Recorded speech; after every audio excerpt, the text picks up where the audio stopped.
नमस्कार साथियों, मैं ओबीसी प्राचार्य डाइट शिवरामऊ कन्नौज आपके समक्ष प्रस्तुत हूं। मैं इस ऑनलाइन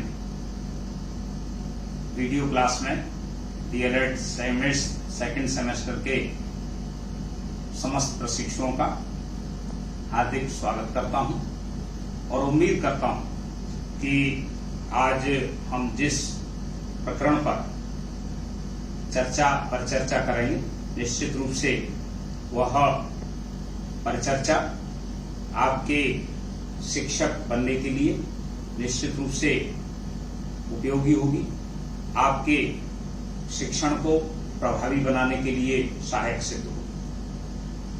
आज हम गणित का शिक्षण करेंगे। गणित क्यों उपयोगी है?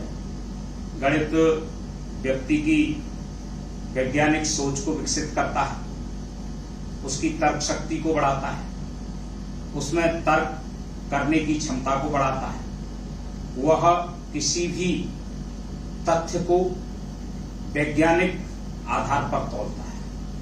वैज्ञानिक आधार पर जब कोई बात खरी उतर जाती है, निश्चित रूप से वह यूनिवर्सल ट्रुथ बन जाती है।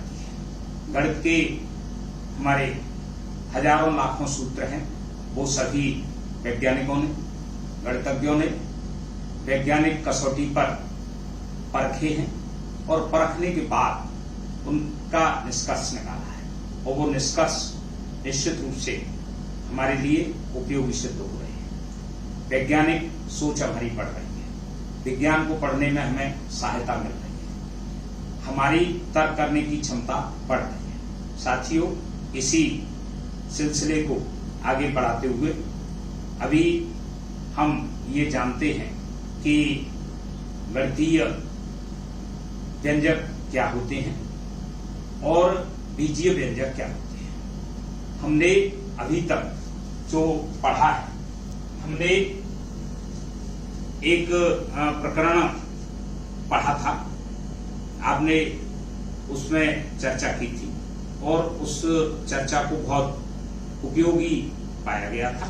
हमने ये देखा था कि कोई अगर बीजीय व्यंजक इस तरह का है, ax प्लस bx, दूसरा व्यंजक है हमारा ab plus ac plus ab, तो इसमें हमने ये देखा कि इस व्यंजक में एक राशि है x, वो दोनों पदों में कॉमन है। इसमें हमने देखा कि एक राशि है a, वो तीनों पदों में कॉमन है। हमने अभी तक जो गुणनखंड में जो तरीका पढ़ा है, वो ये तरीका पढ़ा है कि कॉमन लेकर के गुणनखंड करना। अब हम एक नई समस्या की तरफ चलेंगे और वो नई समस्या ये है कि अगर हमारा बीजीय व्यंजक, प्रश्न हमारा ये है, प्रश्न ये है कि अगर AB plus AC plus BC plus BD अगर इस तरह का व्यंजक हो तो हम गुणनखंड कैसे करेंगे? हम गुणनखंड, हमने पहले और दूसरे प्रश्न को देखा कि यहां पर 2 पद थे, यहां पर 3 पद थे। पहले प्रश्न में दोनों पदों में x कॉमन था और दूसरे प्रश्न में तीनों पदों में a कॉमन था। यहां पर हमारा प्रश्न है AB plus AC plus BC plus BD। यहां पर निश्चित रूप से इस प्रश्न को अगर हम देखें तो यहां पर हमारे पद कितने हैं? यस, हमारे पद यहां पर 4 हैं, क्योंकि हमें 1 2 3 चिन्ह दिखाई दे रहे हैं। जितने चिन्ह हमें दिखाई देते हैं उससे एक अधिक पद होता है, तो यहाँ पर हमारे कुल पद कितने हैं? 4। इन 4 पदों का जो बीजीय व्यंजक है, इस बीजीय व्यंजक के हमें गुणनखंड करने हैं। तो अब हम यहाँ हम चारों पदों को देखें, AB और AC में A कॉमन है, किंतु BC तीसरे पद में A नहीं है, चौथे पद में भी A नहीं है, तो भाई अब इसमें A कॉमन नहीं आ सकता। अगर हम तीसरे और चौथे पद को देखें तो इसमें BC और BD इन दोनों में B कॉमन है, तो इसमें बी कॉमन आ सकता है। तो यहां पर देखा हमने चारों पदों में अगर दो दो है, इन दो में ए कॉमन है और इन दोनों में बी कॉमन है, किंतु चारों पदों में कोई एक राशि कॉमन नहीं है। इसलिए हम चारों पदों में से क्या करें, चारों पदों में से किसी एक राशि को कॉमन नहीं ले सकते। तो ये हमारे इसलिए तो इस तरह के बीजीय व्यंजकों का हम गुणनखंड कैसे ज्ञात करें, ये हमारा आज का समस्यात्मक प्रश्न है। तो इस तरह के आप सभी लोग जानते हैं कि जब हम कहीं पर हमारे क्लास में स्टूडेंट्स अलग अलग हों, जब हम देखते हैं, मैं एक चित्र बना रहा हूं कि एक लाइन में इस तरह के स्टूडेंट्स हैं, इस तरह के स्टूडेंट्स हैं, इस तरह के स्टूडेंट्स हैं। आपने देखा यहाँ 4 स्टूडेंट्स हैं। इन 4 स्टूडेंट्सों में इन 2 स्टूडेंट्स की लंबाई कैसी है, बराबर है, और इन 2 स्टूडेंट्स की लंबाई कैसी है, बराबर है। तो हम ये कर सकते हैं इनको कि इस स्टूडेंट को, दोनों लंबे वाले स्टूडेंट को एक साथ खड़े कर दें और दोनों छोटे वाले स्टूडेंट्स को एक जगह खड़ा कर दें। तो ये दोनों कैसे हो जाएंगे, ये दोनों एक जैसे लगेंगे और ये दोनों भी कैसे लगेंगे, एक जैसे। गणित में इस क्रिया को कहते हैं हम समूह बनाना। हमने लंबे लंबे लड़कों का एक समूह बना दिया और उससे जो छोटे लड़के थे उनका समूह एक बना दिया। अर्थात हम यहाँ पर ये कर सकते हैं, हम यहाँ पर ये कर सकते हैं कि यहाँ पर इन 4 पदों को 2-2 के समूह में हम बांट सकते हैं।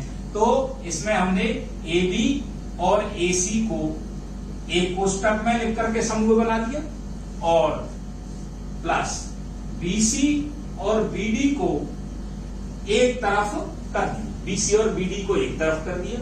तो यहां पर देखा, अब 4 पदों के आप ये जानते होंगे कि जब हम 2 या 2 से अधिक पदों को एक कोष्टक में रख देते हैं तो वह एक पद बन जाता है। तो यहां पर ए बी और ए सी को जब हमने एक कोष्टक में रख दिया तो ये एक पद बन गया, और यहां पर भी बी सी और बी डी को हमने एक कोष्टक में रख दिया तो ये एक पद बन गया।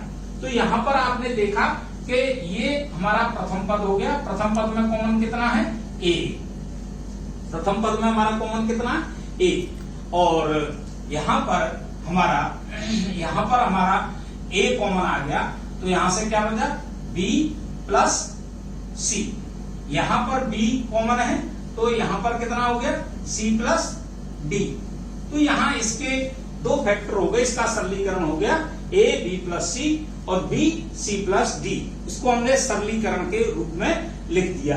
अगर हमको बी सी, अगर हम ये इसका सरलीकरण हो गया, ये समूह बना करके इसमें से हमने कॉमन अलग निकाल दिया। अगर हम इसका समूह बना करके और अगर हम आसानी से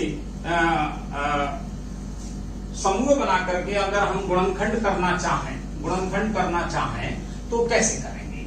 आप कुछ एग्जाम्पल्स को मैं सॉल्व कर रहा हूं, उनको आप देखेंगे कि एक है हमारा प्रश्न है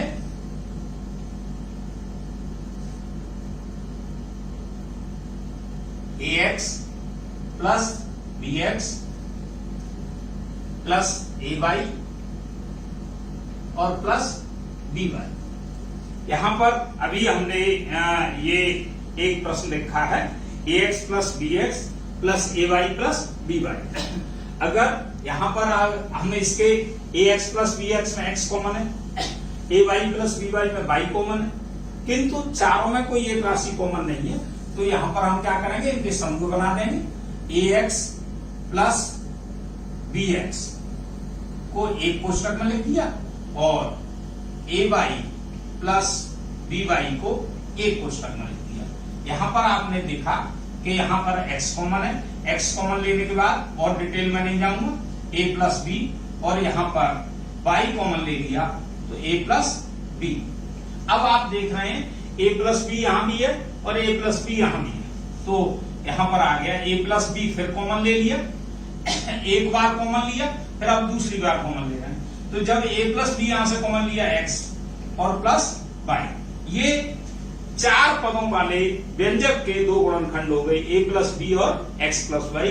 इसको कहते हैं व्यंजकों किसी एक, दो या दो से अधिक पदों वाले ऐसे व्यंजक जिसके किसी भी दो पदों में एक राशि कॉमन हो किंतु तीन पदों में न हो या चारों पदों में, तो पदों को समूह में बांटकर उनमें से कॉमन लेकर के हम उसको गुणनखंड कर सकते हैं। ये इसका आंसर हुआ। एक और प्रश्न देखते हैं।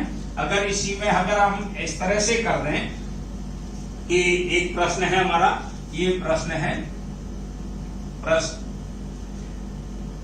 ax plus bx minus ay और माइनस by।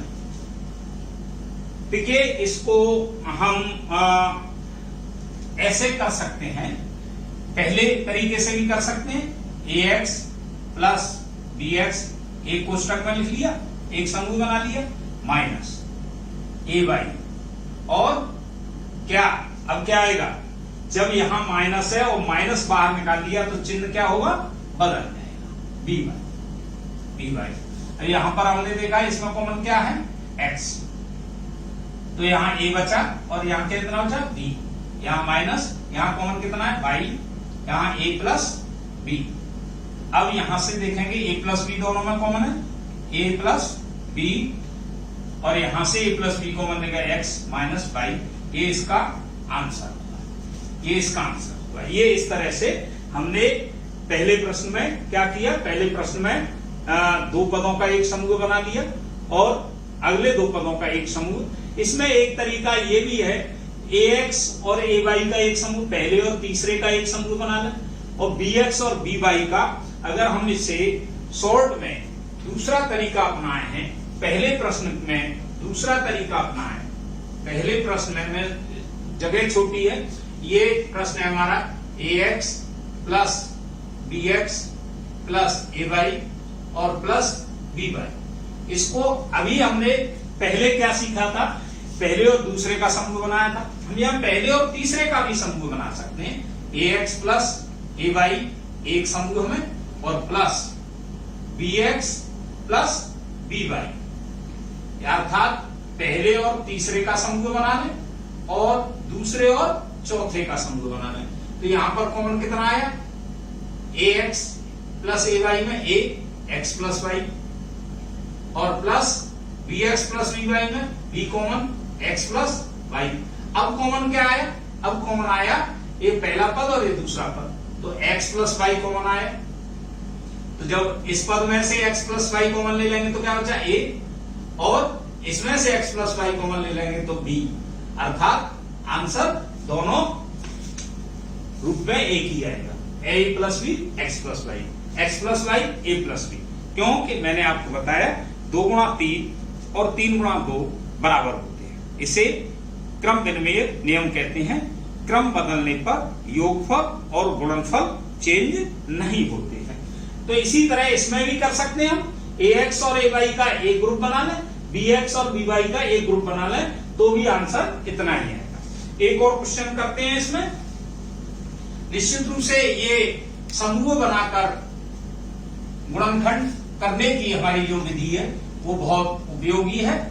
निश्चित रूप से ये आपके लिए बहुत लाभदायक सिद्ध होगी। एक क्वेश्चन है, प्रश्न है ये, p square x square plus c square x square minus ac square minus ap square, ये प्रश्न है हमारा। इसके हमें गुणनखंड करने हैं। यहां भी कितने हैं हमारे, यहां पर भी हमारे 4 पद हैं। हम यहां देखें p square x square, c square x square, या ac स्क्वायर और ap स्क्वायर। यहां पर हम अगर पहले और दूसरे का समूह बनाएं तो p square x square c square x square को एक कोष्टक में रख लें, एक समूह में ac स्क्वायर आपने माइनस बाहर किया तो ये माइनस का चिन्ह बदल जाएगा, ये प्लस बन जाएगा, ap स्क्वायर। यहां पर हमने क्या लिया, यहां पर हमने लिया एक्स स्क्वायर कॉमन लिया तो P square plus c square. यहां पर आपको दिखाई दे रहा है ए कॉमन है दोनों में, ए कॉमन लिया, सी स्क्वायर प्लस पी स्क्वायर। अब बहुत से साथी इसमें भ्रमित हो जाएंगे कि साहब यहाँ P square plus c square.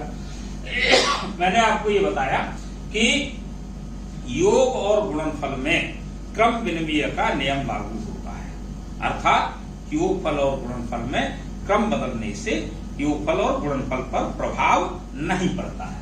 अर्थात x square p square plus c square minus a, इसको हम पी स्क्वायर को पहले लिख दें, p square plus c square. यहां पर देख रहे हैं आप, ये पी स्क्वायर सी स्क्वायर और यहां पर पी स्क्वायर सी स्क्वायर दोनों में कॉमन है, तो इसको क्या कर सकते हैं हम, इसको हम कॉमन ले सकते हैं। तो यहां पर हमने P square plus c square common ले लिया, तो यहां से पहले पद में एक्स स्क्वायर, ये कॉमन लेने की विधि है। निश्चित रूप से ये कॉमन लेने ग्रुप बना करके समूह बना करके जब कॉमन लेने की विधि होती है, इसे जब हमारे पदों की संख्या ऐसी होती है, जब पद हमारे 2 या 2 से अधिक होते हैं और सारे पदों में एक ही राशि कॉमन नहीं होती है, तो हम क्या करते हैं कि उनको हम समूह बना करके गुणनखंड करते हैं। यहां पर ये विधि बताई मैंने आपको, जब हमारे पद जो है 4 हों, जब हमारे पद 4 हों तो हम कॉमन ले लेते हैं, किंतु जब हमारे पद, मान लीजिए हमारे पद 3 हैं, एक प्रश्न मैं आपको बताता हूं, समूह बनाकर गुणनखंड करना, 4 पदों को 2-2 में, 6 पदों को अगर मान लीजिए कहीं पर जब हमारे पद कितने थे, जब हमारे पद 2 थे, तब दोनों में से हमने क्या ले ली, एक राशि कॉमन ले ली, ठीक है। जब हमारे पद 4 थे और चारों में एक ही राशि कॉमन नहीं थी, तो हमने क्या किया, तो हमने उनके समूह बना लिए। जब पदों की संख्या, अगर एक प्रश्न हम देखते हैं, ये प्रश्न है हमारा x square minus a plus 1/a into x plus 1 के गुणनखंड करो।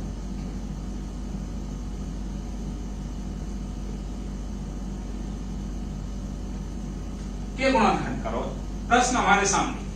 अब यहां पर हमने अभी जो हमने पढ़ा था उसमें था कि हमारे जो पद थे, अब यहां पर हमारा जो व्यंजक है वो व्यंजक किस तरह का है, x square minus a plus 1/a into x plus 1, ये हमारा इस तरह का हमारा व्यंजक है। यहां पर हमारे पदों की संख्या हमें जो प्रत्यक्ष दिखाई दे रहे हैं, इस पद को, कोष्टक का पद कितना होता है 1, तो यहां से हमारा ये कितना होगा, पहला पद, यहां से यहां तक दूसरा पद और ये तीसरा पद। यहां पर आपने देखा कि ये हमारे 3 पद हैं, किंतु तीनों पदों में हमारा क्या है, तीनों पदों में कोई एक राशि हमें कॉमन नहीं दिखाई दे रही। अगर हम थोड़ा सा सूक्ष्म रूप से देखें, सूक्ष्म रूप से हम ये देखें, यहाँ पर x की घात कितनी है 2, यहाँ पर x की घात 1, यहाँ x दिखाई नहीं दे, हालांकि इस x को भी हम लिख सकते हैं, एक को हम x की घात 0 लिख सकते हैं, एक को हम क्या लिख सकते हैं, x की घात 0, तो ये पूरा व्यंजक x के रूप में आ सकता है। किंतु यहाँ कोष्टक में हमारे एक चिन्ह दिखाई दे रहा है, तो कोष्टक के अंदर कितने पद हो गए, 2 हो गए, तो इन 2 को अगर हम x से गुणा करते हैं तो 2 पद हमारे निकल आए, तो पद 1 और 2 3 और 1 4 पद हो जाएं। तो ऐसे पद, जब पदों की संख्या 3 हो, जब पदों की संख्या प्रत्यक्ष रूप से हमें 5 दिखाई दे रही हो, पदों की संख्या जब प्रत्यक्ष रूप से हमें 7 दिखाई दे, तो ऐसे पदों के कोष्टक को तोड़ करके पहले सरलीकरण करते हैं। तो इसका सरलीकरण करेंगे हम, कितना आएगा सरलीकरण, एक्स स्क्वायर माइनस ए का एक्स में गुणा करेंगे तो ax माइनस, क्यों माइनस क्यों आएगा, माइनस का जब प्लस से गुणा करेंगे तो माइनस, क्योंकि आपको मैं बता दूं, आप ये समझ लीजिए, प्लस इंटू प्लस प्लस होता है, प्लस इंटू माइनस, सदैव माइनस होता है, माइनस इंटू प्लस माइनस होता है, और प्लस इंटू माइनस माइनस होता है, और माइनस इंटू माइनस बराबर प्लस होता है। अर्थात अगर दोनों चिन्ह प्लस के हो तो प्लस आएगा, और दोनों चिन्ह माइनस के हो तो भी प्लस आएगा, दोनों चिन्ह माइनस के हो तो प्लस आएगा। पहला प्लस है और दूसरा माइनस है तो माइनस आएगा, पहला माइनस है दूसरा प्लस है, ठीक है, पहला माइनस है दूसरा प्लस है तो माइनस आएगा, ये डबल लिख दिया है। तो ये हमारे गणित के चिन्हों का होता है, गणित के चिन्ह किस तरह से निकलते हैं। तो यहां पर जब हम पुस्तक खोलेंगे तो इसके आगे जो अदृश्य है वो कितना है, प्लस है, तो माइनस इंटू प्लस क्या हो गया, माइनस हो गया। अब माइनस इंटू इस प्लस में करेंगे तो ये भी क्या हो जाएगा, माइनस। अब x में 1/a का गुणा करेंगे तो 1 इंटू एक्स बटे a और प्लस 1, और सरलीकरण करेंगे तो x square minus ax minus x बटे a और प्लस 1। यहां पर अब पदों की संख्या कितनी हो गई, हमारा काम बन गया, हमारा काम ये बन गया कि हमारे पदों की संख्या कितनी हो गई, हमारे पदों की संख्या 4। तो हम इन 4 को क्या कर ले, हम 2-2 में बांट लें, हम 4 को हम 2-2 में बांट लें तो कितना हो जाएगा, हम कर लें इनको, हम कोई भी ले लें तो भी हमारा उत्तर उतना ही आएगा। तो पहले आसान तरीका ये है, पहले और दूसरे को एक कोष्टक में लीजिए, एक्स स्क्वायर माइनस ए एक्स, दूसरा हमने माइनस ले लिया तो पहला पद एक्स बटे और माइनस 1 हो जाएगा। समूह में आपको यह भी देखना चाहिए कि समूह बनाते समय दोनों कोष्टक में बीच का चिन्ह समान होना चाहिए, यहां माइनस है तो यहां भी माइनस ही होना चाहिए। क्योंकि माइनस नहीं होगा तो हमें गुणनखंड करने में दिक्कत होगी, ठीक है। यहां पर एक्स स्क्वायर और एक्स में कॉमन कितना आएगा, एक्स, तो यहां से एक्स माइनस ए। अब यहां पर कॉमन कितना है, यहां पर कॉमन हमारा कॉमन क्या है, यहां पर हमें कुछ नहीं दिखाई दे रहा है, तो यहां पर क्या लेंगे हम, यहां पर हमें ऐसा गुणनखंड बनाना है तो जिसमें से x बच जाए। तो हमने क्या लिया, 1/a कॉमन लिया, तो यहां पर 1/a ले लेंगे। जैसे हमने यहां ये जो था हमारा, यहां पर 1/a लिखा हुआ था, तो ये जो है जब हमने कॉमन ले लिया इसको, तो कितना हो गया हमारा, ये जो हमारा यहां से बचा x, और जब 1 में 1/a का भाग देंगे, भिन्नों के भागफल में 1 में 1/a का भाग देंगे, अर्थात 1 में a का गुणा कर दो, क्योंकि आपको बताऊं मैं, आप ये समझ लीजिए, 1 में जब 1/a का भाग देंगे तो भाग की लाइन कौन सी है हमारी, भाग की मुख्य लाइन ये है। तो भिन्नों के भागफल में क्या होता है कि अंश और हर को समान बना लेना चाहिए, अर्थात ऊपर का जो अंश है उसको हम क्या लिख लें, 1/a, और यहाँ 1/a। तो इसका जो मूल सिद्धांत है, पहले और चौथे का गुणा कर दो, 1 और a का गुणा, और दूसरे और तीसरे का गुणा 1 गुणा 1 बराबर a/1। तो जब हम 1/a का 1 में भाग देंगे तो भागफल कितना आएगा, a।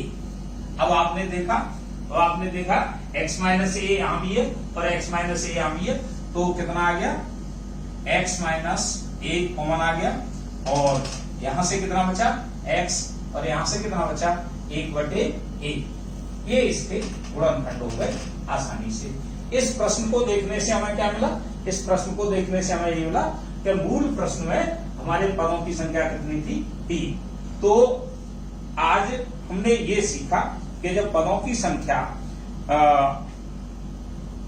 संख्या 3 हो अथवा 4, जब 4 होगी तो हम उन्हें समूह में बांटकर 2 पदों में विभक्त कर लेंगे, और दो पदों में विभक्त करके दोनों पदों में से अलग अलग कॉमन लेकर के उसके गुणनखंड कर लेंगे। जब पदों की संख्या 3 होगी तो कोई एक पद उसमें पहला अथवा दूसरा अथवा तीसरा पद कोई न कोई किसी कोष्ठक से जुड़ा हुआ होगा, तो उसको तोड़ करके हम कितना कर लेंगे, 4 कर लेंगे। और 4 करने के बाद दो दो के समूह में, तो पहले में 4 हो तो 2 में बांट लो, 3 हो तो उसे 4 में बांट लो, 4 में बांट करके उसको समूहों में कोष्ठक बना ले। निश्चित रूप से इस तरह के प्रश्न आपकी परीक्षा में बहुत आते हैं, तो इनको आसानी से हल करने में आपको मदद मिलेगी। निश्चित रूप से आज की ये जो प्रश्नावली है ये निश्चित रूप से आपको बहुत सहायक सिद्ध होगी, और इस तरह के क्वेश्चंस आपकी परीक्षा में बहुत आते हैं। मुझे उम्मीद है कि आप